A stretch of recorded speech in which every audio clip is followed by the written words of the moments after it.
All right,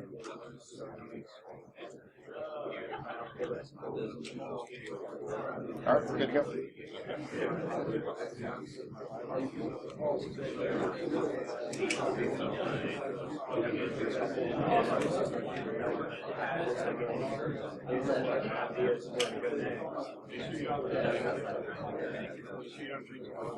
Yeah, either that or I already foresee myself not getting this.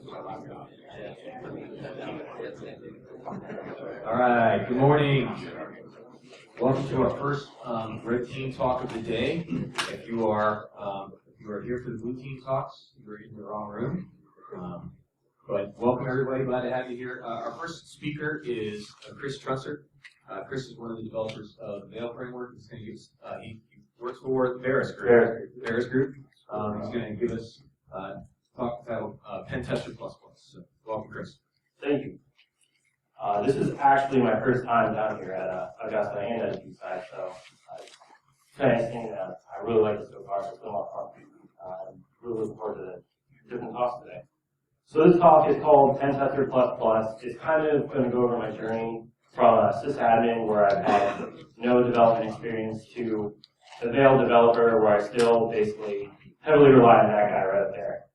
He's also one of the other developers for the Veil framework. But I learned a lot, and in my opinion, development or being able to work on scripts and different tools is a major way to elevate your game as a pen tester and to be able to help carry out more effective tests. So I kind of want to stress that I think people really should get into doing some sort of development and scripting work. A little bit about myself. I am a team lead for Varus Group's Adaptive Threat Division. That's kind of our vulnerability analysis and pen test team. I am one of the Veil Framework's co-developers along with that guy illustrator up there. And I'm also a security researcher when I can, and I'm not having fun with my kids. On a side note, if anyone's interested in doing research or any sort of pen testing work, come talk to me. So what is this talk about? I firmly believe, like I was just saying before, that scripting and development work is essential to perform tests. Everyone can run tools on assessments and get their feedback, but you're always going to encounter situations where they don't perform or like give you 100% coverage of what you're looking for. I think being able to write your own tool or modify an existing tool to carry out what you need is essential. It can really help you perform your assessment. I'll kind of go over. This talk's going to be a little case study driven on different scenarios that I've encountered when I've been on assessments. And I'm going to talk about the tools that I've either had to write or scripts that I've had to modify to help me meet whatever it is I was trying to do, fix whatever problem I had on the assessment. And finally, this is going to be largely Python-based, but it really is pretty easily transferable to whatever language that you would work best for you. So why does someone want to learn language? In my opinion, there's a ton of different reasons, but some basic different things that you can do are you can carry out boring, repetitive tasks that are going to suck to do manually all the time and write a script and get it done. It's going to make your life easier, and it's going to get some stupid stuff out of the way. You can perform actions against large data sets. So if you're given a giant XML file that you really don't want to manually go through, it's pretty easy to write, or I say I hate XML parsing, but you can go through XML files if you know what you're doing pretty easily and get out the data that you're looking for significantly faster than if you were trying to do so manually. It's a great learning opportunity to actually try to figure out and learn something new. It can be fun, and you get a sense of satisfaction once you actually complete whatever it is that you're trying to do to fix your problem. So finally, I think the coolest thing is you can make a computer do exactly what it is that you want to do. So if you want to have it perform, like go out and connect to a website, you can do that. If you want to have it operate at lower levels and intersect packets and maybe manipulate them in a certain way to do things, it'll do that too. Anything that you want, like that computer to do, writing your tool or writing a script, you can make it do that. So what are some areas to start off with? There's 4 great languages, in my opinion, that people can look at to maybe get their initial foothold if you haven't really gotten into that yet. Who here uses Python or Ruby or Bash or PowerShell? Awesome. So everyone's kind of at least fiddled around with certain things. So in my opinion, I love Python. Python was the first thing that I started, or first language that I started off with. It was fairly easy for me to pick up. I thought that they had great documentation, which is really helpful to me, and because I need to look up everything. And there's some really interesting tools out there that are written in Python, such as Timtone's Recon NG. You also have SQLmat. A lot of tools are written in a variety of these languages, so I think it's great to use. Bash is another interesting one, obviously. If anyone here uses Linux, you're probably going to be in a bash shell. Obviously, it's not 100% true, but it's going to be what is possible. You're very likely going to be in. It's easy to start off with scripting. You can just write a script using basic commands that you already run, and it's fairly easy to pick up. Ruby is another great one. Obviously, in the Pentester's toolkit, the biggest Ruby project that anyone probably uses right now is Metasploit. So being able to pick up Ruby as a language is interesting in itself, plus you can use that knowledge to actually write your own modules for maybe Metasploit. And finally, PowerShell is another awesome language. Not only does it have, you can obviously use it for sysadmin capabilities and try to help manage your domain or gather information off the domain. But there's also a variety of different offensive capabilities. Fail, PowerView, and PowerUp were used written in PowerShell to actually help perform and look at systems from a security standpoint. Another awesome tool is obviously PowerSploit. So that's another great reason to start looking at PowerShell as well. In my opinion, any of these languages are relatively easy to start off with and probably a good area for people to first start off if they want to get into it. Some basic intro to development tips, I think, is you want to start small. If you try to create an extremely complex project right from the start, like you're going to hate life. It's going to suck. It's going to take too long. It's probably going to be complex. Start small. Figure out tasks that you commonly perform or problems that you constantly run into, and maybe use that as an area that you want to start off. So let's say you need help identifying different systems that have a certain name within their hosting or something like that. You can probably easily write a script to try to enumerate hostings across an IP space. Something like that where it's a small task but easy to do and not extremely complex. It's a great area to start off. Pick a language that you're interested in. If you pick one just because someone else tells you to, you're not going to be as interested in it. It may not fit towards like your domain area that you're working in. Such as, obviously, you're not going to be running Bash on Windows systems. So you want to pick something you're interested in and whatever fits exactly, kind of like what environment you're operating in. Google and Stack Overflow are going to be your best friends. You're going to see throughout this talk, probably the first step that I took for every single script or tool that I've ever tried to write. It's going to help at least push you in the right direction. So it's something you really want to get into and start looking at first. And then finally, just dive into it. You want to try to actually force yourself to write it out. Make yourself have like an hour a day or an hour a evening to work on whatever it is that you're looking for. And then once that'll give you that much closer to actually completing your task and like fixing whatever problem you started trying to fix. So that's kind of the beginning intro test. I'm sure everyone has a ton of different ones. But my personal development philosophy outside of that is I like to try to create a proof of concept script that meets my goal at first. So I'm not trying to make anything pretty. I'm just trying to figure out, can I actually do this in whatever language that I'm working in? I'm going to hard code values into a script. It's not going to be easily usable, but I want to know that it works. After I've actually found my proof of concept script, the next step that I think people should try to do is clean up your code and comment it. It's really going to help when you go through and start looking at your code later and you try to expand upon it and make it easier for other people to use, or maybe also expand upon it and write for it, if they actually know what you're doing. I can't tell you, Will and myself have actually probably looked at parts of the Veil framework a while ago, and we have no idea what this line does. It's interesting. So we try to comment everything, and it's really going to help save you some time later on if you do as well. The next step is you want to make your script or your tool usable by someone other than yourself. If I may know how to run a script, but if I hand it to like my manager Jason, who needs a little bit of help with technical stuff, then it's going to be a little bit harder for him to try to figure out how to use it. So you want to try to figure out how can I actually make this easy for other people besides myself who wrote it to actually use it. The next thing is you probably want to make some, if you can, make your script or tool publicly available. The InfoSec community is a pretty small community, and a lot of people try to help each other. Like, I mean, everyone here is probably using tools written by people other than themselves that have been freely released for anyone's use. It's really nice because it's like information is like a commodity that people are providing for each other, and it kind of just helps everyone do their job and hopefully make everything like a little bit more secure. And finally, maintain it. Interacting with users is always interesting, but you want to maintain your code, so they're going to give you some really good feedback. Sometimes you're going to encounter bugs that you never thought of.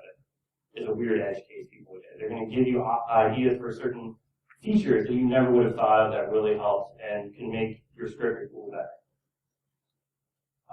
This is a great picture because you pretty much want to do exactly this. You want to code like some crazy psychopath who knows where you live, and they're the one that's in charge of maintaining it. So, where did I start?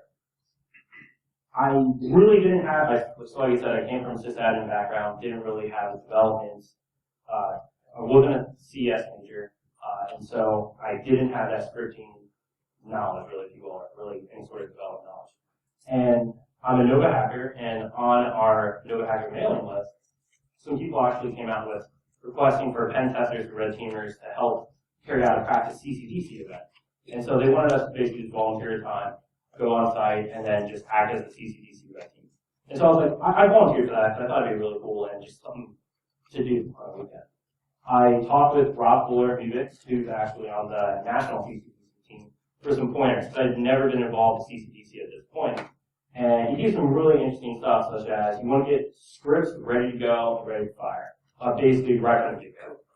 Some of these things that you want to do is maybe just have the most commonly used exploits that are still built into systems, like 08067 or anything like that. It's very basic. Because the faster you can get it off right from the start, the more likely it is that you're going to actually leave your shell or something coming back. So at this point, I started working to try to build scripts that would help us out and get us prepared for, or at least myself prepared for when we're actually doing the practice event. Another commonly used tool that's on CCDCs and when we actually go on pen test is Armitage or Cobalt Strike. Within Armitage and Cobalt Strike, Raphael built this awesome language called Cortana. And Cortana was a cyber fast track project that he worked on, I believe it was like 2 years ago when it released. And it's this really awesome event-driven language. So I don't know if anyone here has had like IRC bot wars or like created like IRC scripts. It's really similar to that, where on an event you can make it do something. So this is another interesting area of this and like Metasploit resource scripts that I can use to just automatically send stuff off to actually start honing blue teamers. So I kind of tried to break everything down like a problem, goal, or solution if I can. And at this point, my problem that I knew I was going to run into, that I was told about ahead of time, are blue teamers for CCDC constantly change passwords. So I wanted to figure out how to create a script that automatically grabs system hashes at maybe an attacker or myself defined interval and just constantly keep running, constantly give passwords and hashes in case they keep changing them. So my solution for doing that was to create a Cortana script.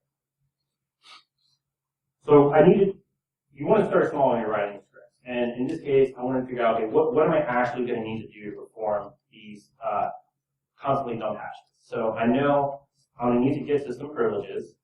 I'm going to need to be able to figure out how am I actually going to dump hashes on the system. And I need to figure out how to do this at a set interval. At this point, I knew how to do none of this. I had never worked with Cortana at any point, and so this was all kind of going to be cool.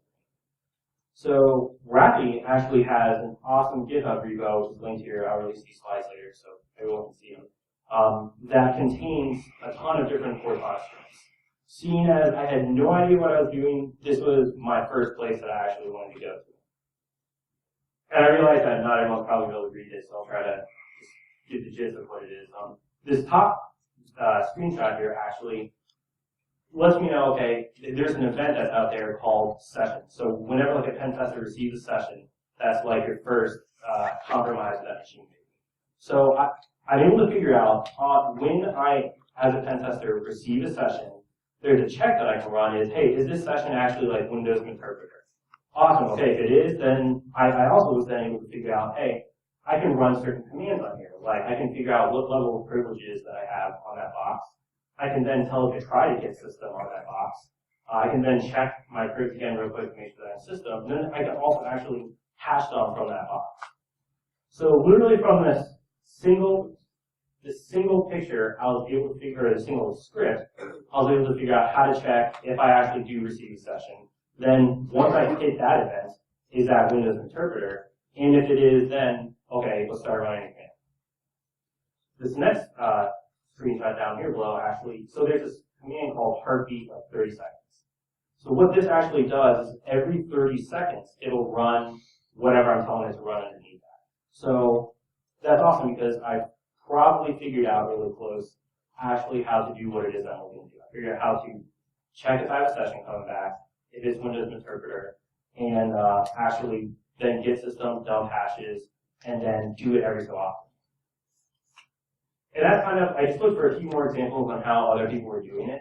And I can check right here. So this is there's more than just like 30 seconds or 60 seconds. I can do it every minute. I can do it every 10 seconds, and so forth. And then finally, here's also another way of how you can run like a Metasploit post module, such as hash dumping or persistence in this case. So I had a pretty good idea of what I was going to be doing. I knew that there were a couple sample scripts out there, and I tried to basically just combine it all in one. Again, I know this may be a little bit hard to read, but so what I just did is exactly that. Is if a session opens, I check, or first check for a session. When that session opens, check if it is actually Windows Interpreter. Assuming that it is, then try to get system privileges. Then once I get system, dump some hashes. So it's awesome. I've got that first part done, but I still need to do it every so often. I then figured out, okay, we can use that on heartbeat command that we saw earlier, and then for every 15 seconds, do that same thing. Just, or not get system, but actually go through dump hashes, and it actually performs that, and it's worked.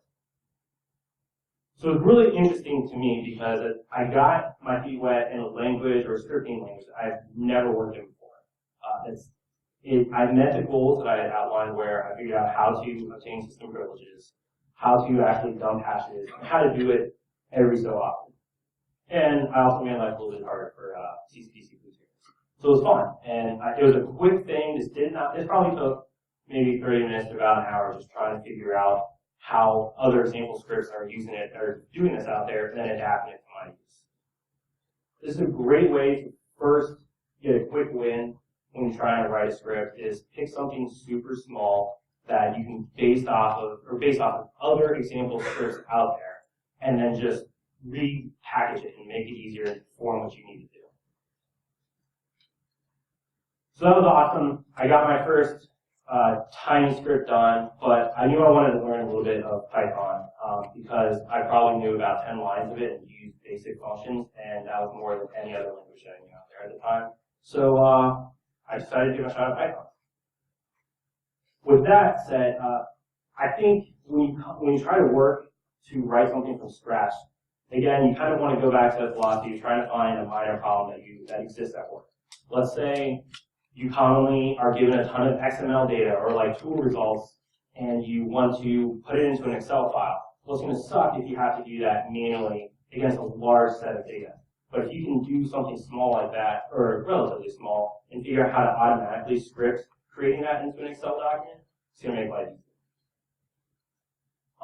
The next thing that is also important though when writing this is you want to figure out, kind of like what I just did, outline exactly what you need to do. So like in the previous case, get system dump hashes, do every so often. You need to kind of figure that out for your problem. And then finally, pick the language of your choice. But this is also important that you're going to need to somewhat recognize like the environment that you're going to be operating in. So if you're in a Linux environment, you're not going to typically be running PowerShell, obviously. At this point, this is kind of like the FNG phase of your development period, which sucks. It's not a lot of fun, but you need to learn some of the basics of whatever language that you're operating in. So at this point, you kind of need to figure out how to write your first like hello world script, just in whatever languages that you're operating in. You want to learn some like basic data types like, hey, this is a string. Okay, this is an integer. I can do math with integers and not strings. You want to figure out how to do certain basic things such as math, concatenate strings, how to create a function, how to loop through stuff multiple times, etc. And when you do this, you're going to learn the syntax of your language also. It's really going to help to start trying to figure out, okay, Python does this one way, Ruby does this a different way, Bash and PowerShell do it in their own different ways as well. So it's going to help you get that initial syntax and at least a quick understanding of maybe what language you're operating in does. So at this point, I was on multiple assessments, and we realized a lot of people, probably one of the fastest ways to check a hash that maybe we had a hash and we had a guess of what the plain text password is. In order to check and see if they match up, people submit this stuff online as a major OPSEC fail. Like your customers are going to be pissed if they're going to find out that you're submitting their password hashes online. So that was our main problem I encountered. My goal at this point was to try to create a script that's like super easy and super basic, but generates hashes right on my box. And also I can then compare hash with a plain text string that I think it is and check and make sure and see if they match up. If they do, awesome. If not, at least I know. So my solution at this point was Hasher, which is a totally awesome name.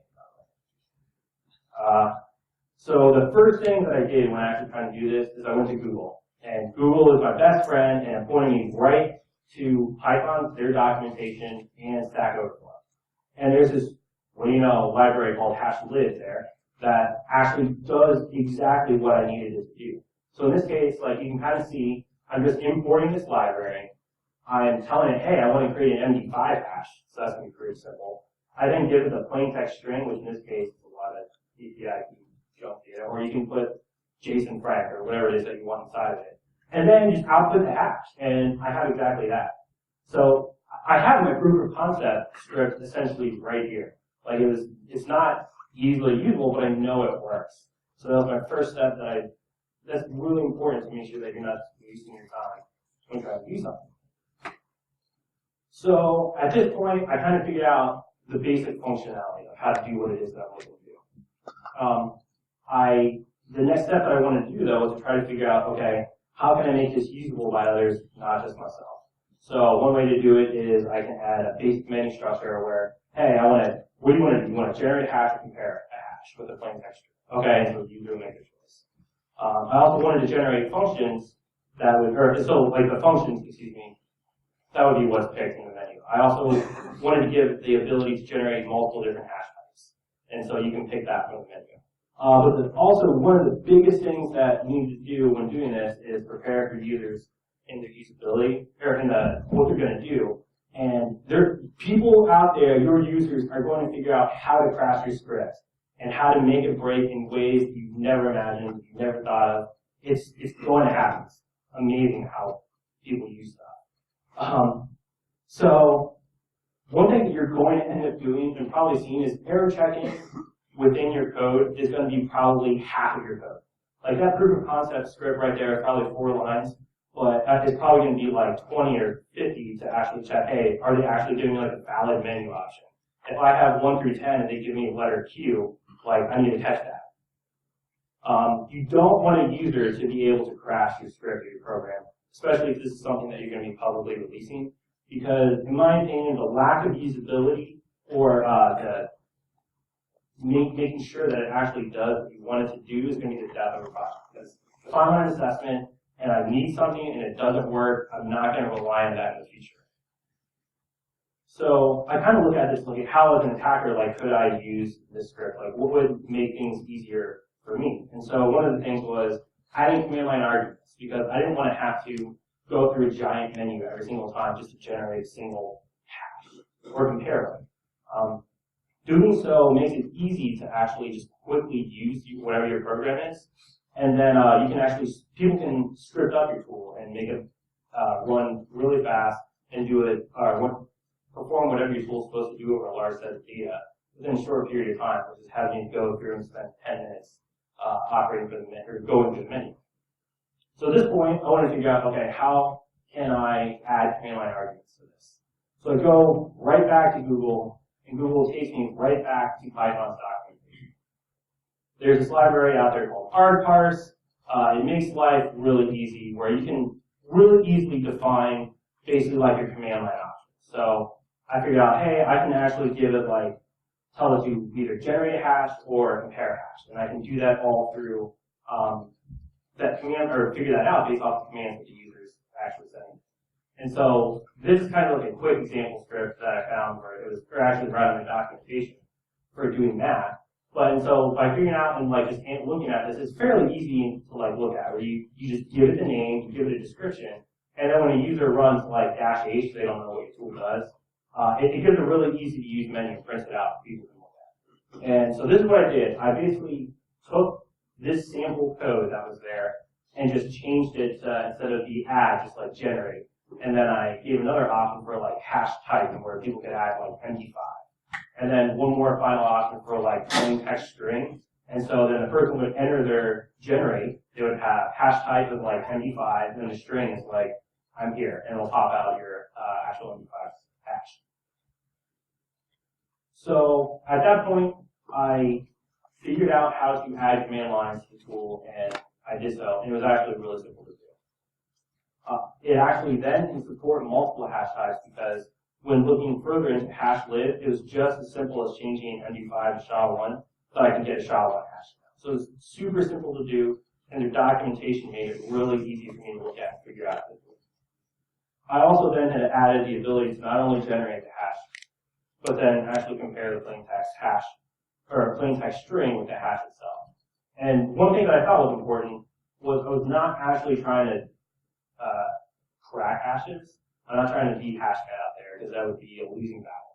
But what I want to do is just a quick, like I said, simple way to actually just do this all locally on my machine, and it works. At this point, though, one thing that is really important, which I'll hit on later, I realized that I needed to use version control. In my case, I use Git. I typically put everything that I have on GitHub. I highly recommend, if you're going to be getting into scripting or development, use some sort of version control. There's like Git, there's Subversion, there's CVS, there's Microsoft, like Visual Source Safe, I don't even know. There's a ton of other different like options that are out there for you to use. Pick one of them and use it. Because I guarantee you, I speak from experience, you will mess up your code, you will delete your tools and your scripts, and you will be thankful for actually having your code checked in somewhere. I can't tell you the number of times that guy has yelled at me because I deleted branches of Veil code, and it was terrible. Like, he got pissed, and rightfully so, and it probably took like 2 hours to figure stuff out. You will be thankful for using this. Do it. It's going to save you time. Okay, right now. Alright, so at that point, I had like my kind of semi basic tool done. I thought like hasher. It was just super basic, and what I wanted to figure out, okay, how can I do something a little bit more like complex? I've got this like basic understanding of the language. Now I wanted to tackle something a little bit more interesting. At this point, I kind of got into eyewitness. So one thing on Pentest, people out there, when you're going on Pentest, you're going to be given a large like set of data out there, or like IP range. Within that, there's probably going to be tons of different web servers, whether that's printers or web applications, whatever it is, OWA, who knows. So we needed a way to generate, or to figure out what all the different web servers that are out there, and how to quickly go to it. Tim Tomes back there actually was kind of my inspiration for when I first started this, because he wrote the tool Peeping Tom, which is awesome. And that was what got me first started, because I didn't know if you could necessarily do that in Python.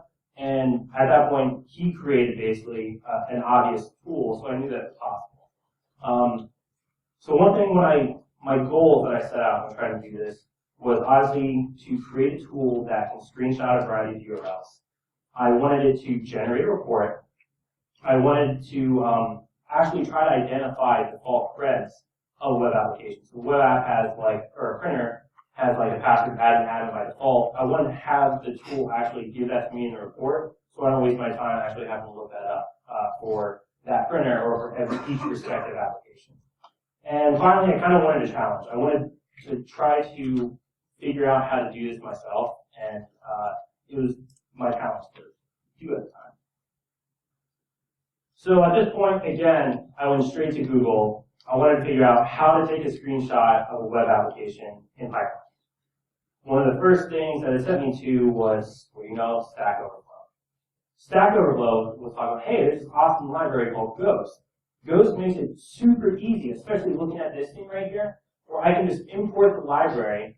I just give it like a timeout of like 4 seconds, let's say in this case. And I tell it, hey, go to this website. So in this case, it's Google, and then capture that image of that website.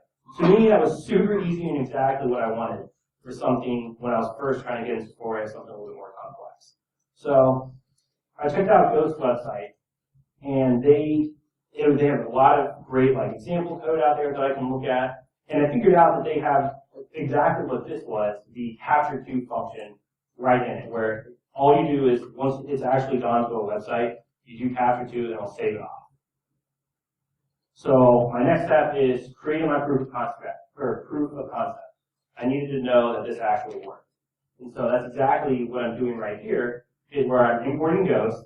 I'm just giving myself some debug information to make sure I'm not failing on the import, saying, hey, I'm trying to actually screenshot a website. I've hard-coded in a URL, which no one can really see right down here. But I'm going to Google, and then I'm trying to actually then capture that website and make sure that it works. So here I am running it. It's going to the screenshot Google, so I know it got there. I know the screenshot captured, so it got to the end of my script, so I need to know if it actually works. And what do you know on my computer system is this screenshot of Google right now. So it's awesome. I have a really basic proof of concept that works, and I wanted to kind of expand upon that. So at this point, I need to figure out how can I actually expand upon this and make this easier to use. One of the easiest ways is probably file input. I don't want to have to hard code a website into my source code every single time. So I need to figure out how to give it files that contain URLs. So in this case, like a text file, which has every URL maybe on a new line, and then just goes through all of them. I wanted to figure out Nmap. So Nmap has this awesome ability to give out like XML code from its output. And if I can figure out how to parse that, then I can take that data and find all the web servers and have that automatically generate my URL list, basically. And that's awesome because I run Nmap on every single assessment. So that's going to already contain my data without me having to do anything else really. Nessus, also you can output a .nessus file, which is essentially just a giant XML file also. So you can basically take the same concepts of Nmap parsing, and I mean obviously you're tailored to Nessus, but you can do the same sort of thing. At this point, I hate XML parsing with all of my life. Like it is probably one of the worst things I've ever had to try to figure out. That guy back there, Tim, like had a great example code that I looked at and tried to figure out, and I was working on with another guy, and it saves me a ton of time because it's not fun like, for me to figure out. Because every time I think I've got it, then I realize that it's like nested 2 more levels deep and everything's crashing. It really is annoying. So that actually really helped have me figure out. Testing file input is really interesting. So the first thing I want to do is, okay, I think I have this loop working. Now I want to give it like a file that contains a lot of URLs. So I was like, okay, where can I go to get this? Hey, they have this awesome website, like the top 1,000,000 websites. So I went out there, downloaded this. It was like a CSV, quickly parsed that real quick and got all the URLs. What type of websites do people think are among the most heavily trafficked on the internet?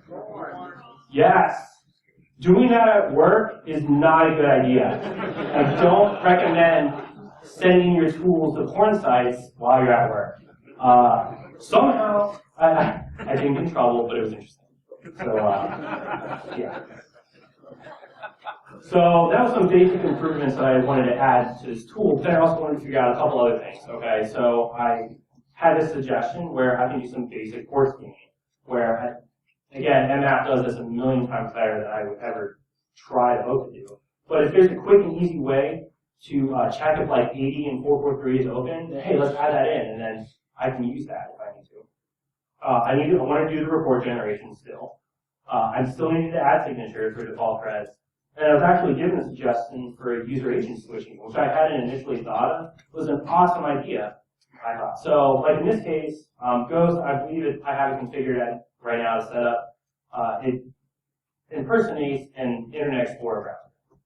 However, what was suggested, what happens if you tell it, or what happens if someone goes to like Chrome or something? Does the web page change at all? Like, does it change in any way? So there's a really interesting idea. I figured out how, or was going to look into, how to impersonate different browsers and then perform a comparison of all the results of like the pictures and the source code that came back. And I can know if this website actually changes per the browser you're using for it. And you can actually expand upon this. So you're not just like website or computer browsers, but you can compare like wget. You can compare browsers of like your vulnerability scanners and see if those are coming back as anything different. And so that was something that I started working on and added into the tool. So the report generation, I just wanted something really simple. I didn't want anything crazy. This is very similar, basically exactly the same as Peeping Tom back there. I just wanted to get something out. And so I basically created an HTML table, which just has like server header information and then, let's say, was it the credentials that a person may be there for that website, and then like a screenshot. The other thing that I thought was important was I wanted multi-page reports. So one thing that sucks is if you give Eyewitness initially like 1,000 URLs, you try to put 1,000 screenshots and information on a single page. It takes forever, it crashes browsers, I gotta yell at. So I eventually figured out that I needed to create multi-page reports and add that. So some basic Eyewitness stats that I had was originally the very rough proof of concept with a lot of the different features that I talked about came out to about right about 409 lines. Right now it's actually I think 1,762. So some of the reasons for this were like again I wanted to add some of the port scanning. I specify the directory that the results go into, different logging signatures. What was the best guess of the real reason why I actually did this? Why it got so much bigger? Yes. Comments. Yes, comments and errors from users. Oops, that's the right way. Comments, trying to get stuff out and document it, and then error checking. That's right. There you go. It sucks. Actually, if you want to come on up here, thank you. For I have a southern or southern lockpick kit for you. So, Gonna hand it to me. yeah, thanks, guys. So, error checking, like I talked about earlier, was one of the main reasons, in addition to commenting and trying to figure out how to actually document what I'm doing, that made this code so expanded. I needed to check what they were doing, what they were providing to me, and then if it actually caused my stuff to crash or not.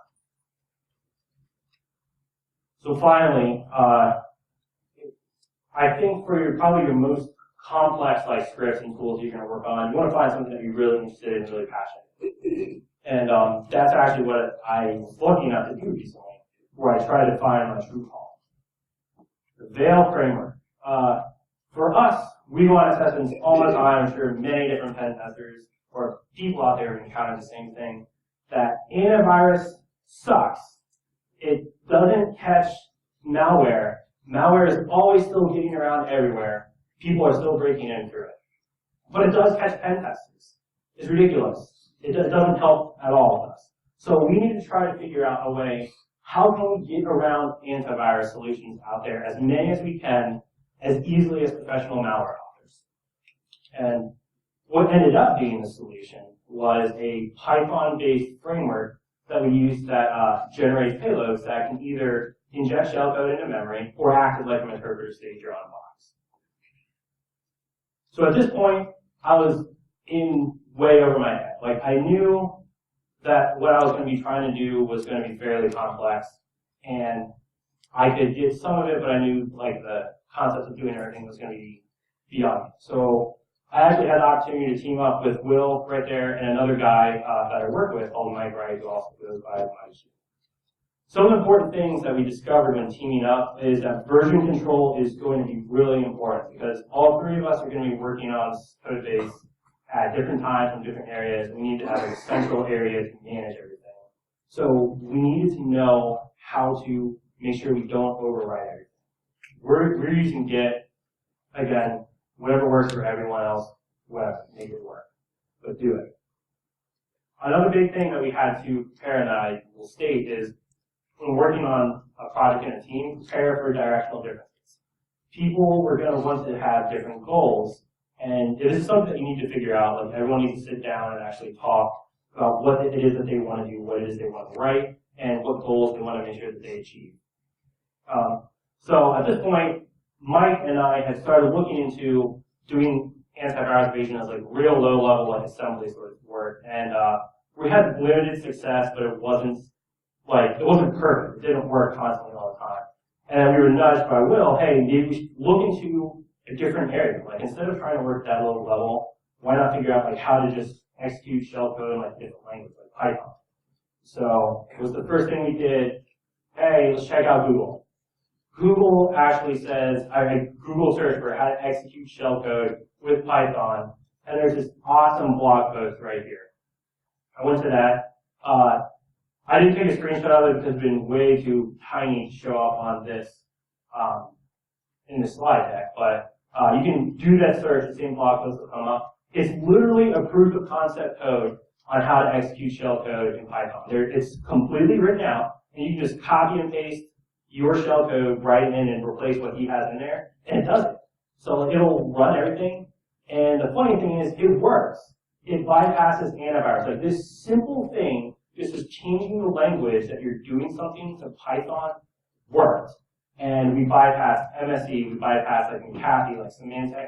I mean, I can't remember what else, but there's a ton that actually showed us, hey, this actually might work right now.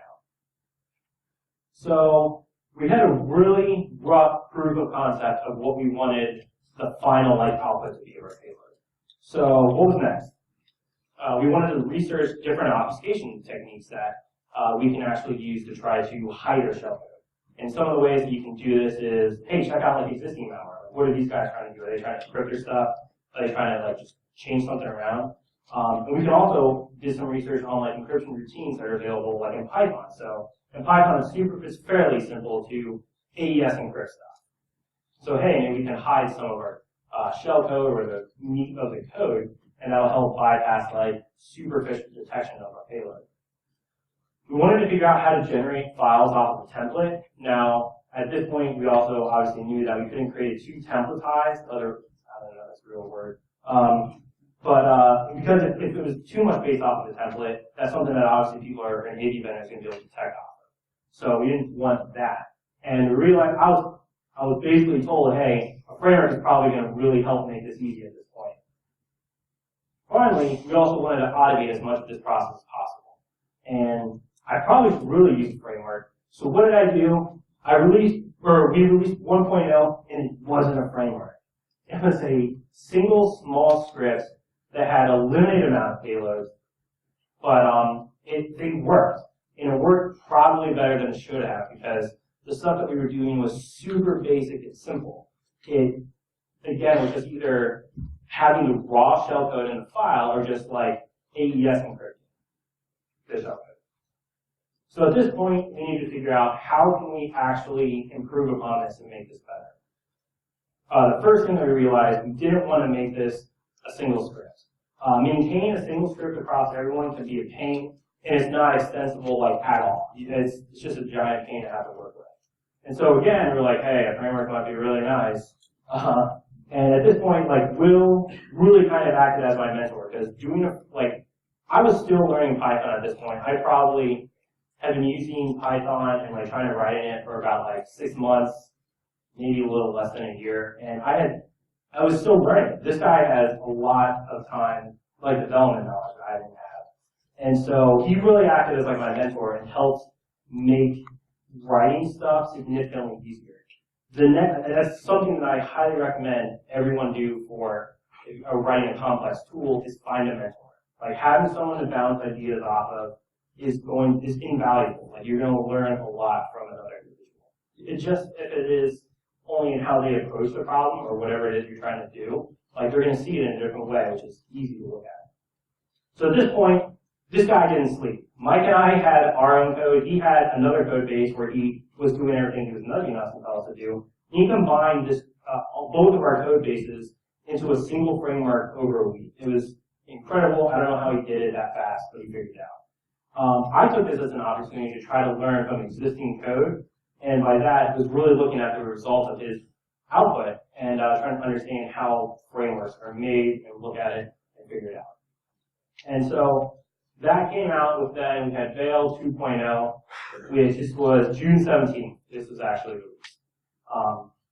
Some of the main things that were huge with us when we did this was Veil was actually a modular framework at this point. It wasn't a single script.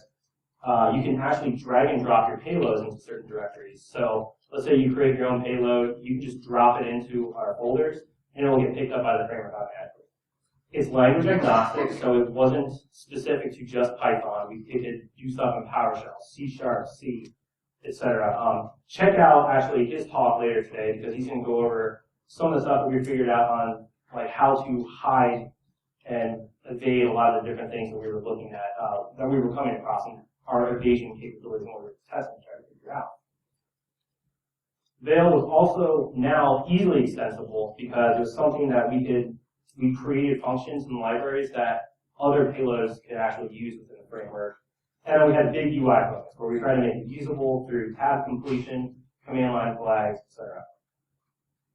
So at this point, it was interesting because I learned a lot from existing code, and that existing code was basically, again, the framework that was created.